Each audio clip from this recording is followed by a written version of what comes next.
नमस्कार बंधुरा आमी किसानु और आपनारा देखছেন किसानु होम गार्डन। तो এই সময় গাঁদা গাছের কুড়ি অবশ্যই কেটে দিতে হবে। সেপ্টেম্বর মাসে গাঁদা গাছে প্রচুর পরিমাণে ফুল পেতে হলে, এই সামনের শীতে প্রচুর পরিমাণে ফুল নিতে হলে এই সময় গাঁদা গাছে যে কুড়িগুলো আসবে সব কুড়িগুলি কেটে দিতে হবে, তাহলে প্রচুর পরিমাণে ফুল শীতে পাওয়া যাবে।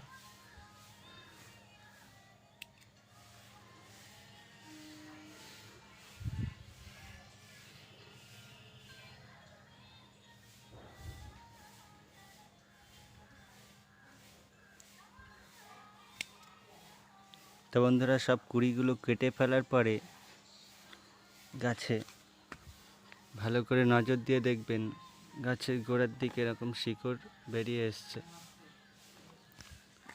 এই শিকড়গুলো মাটি দিয়ে ঢেকে দিতে হবে। টবে যেহেতু অল্প মাটি আছে, আমি টবে আরও পরিমাণ মাটি দিয়ে দেবো যাতে শিকড়গুলি সব ঢেকে যায়, এবং এই শিকড়গুলি ঢেকে দেওয়ার ফলে খুব তাড়াতাড়ি গাছের গ্রোথ হবে এবং গাছ খুব তাড়াতাড়ি বেড়ে উঠবে।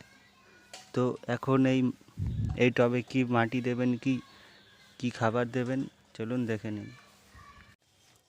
তো বন্ধুরা, এই যে অল্প 25-30 গ্রাম মতো আমি সর্ষের খোল নিয়ে নিলাম, এটি মাটির সাথে মিশিয়ে নিলাম।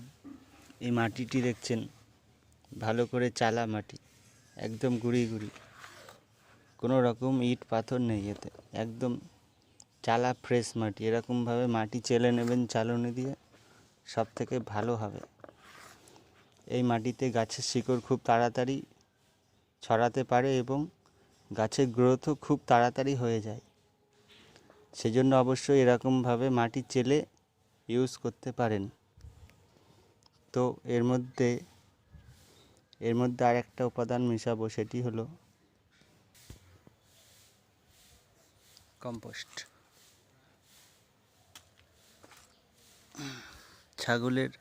ছাগলের নাদি এটি হলো আমি গোবর সারের বদলে এটি ইউজ করি এবং এটিতেও ভালো পরিমাণে গাছের গ্রোথ হয়।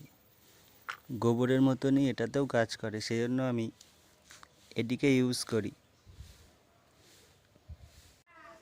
তো বন্ধুরা, এগুলিকে ভালো করে মিশিয়ে নেওয়ার পরে এই উপাদানগুলি গাছের গোড়ায় ইউজ করতে পারেন। তো আমি সব গাছগুলিতে একটু বেশি বেশি করে দিয়ে দিচ্ছি। এখানে 3টি গাছ আছে আমার, 3টি গাছে আমি দিয়ে দিচ্ছি।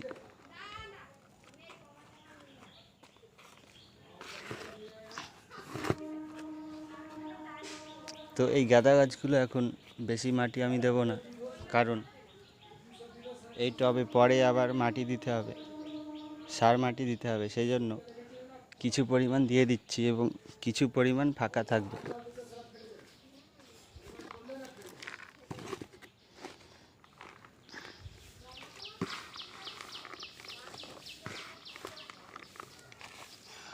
জাস্ট শিকড়গুলি ঢেকে দেবেন, তাহলেই হবে।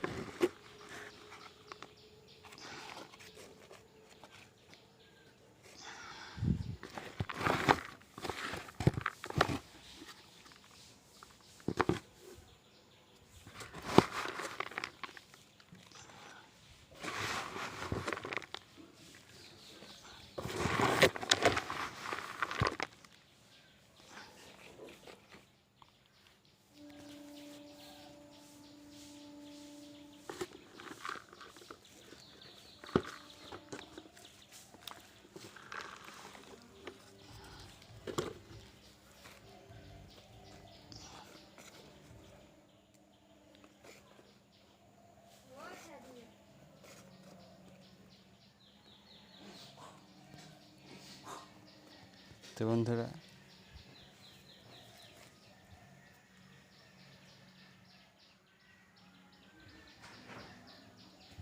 এইভাবে শিকড়গুলি ঢেকে দেবেন এবং এতটা করে ফাঁকা আমি রেখে দিয়েছি, পরে আবার সার মাটি দেবো।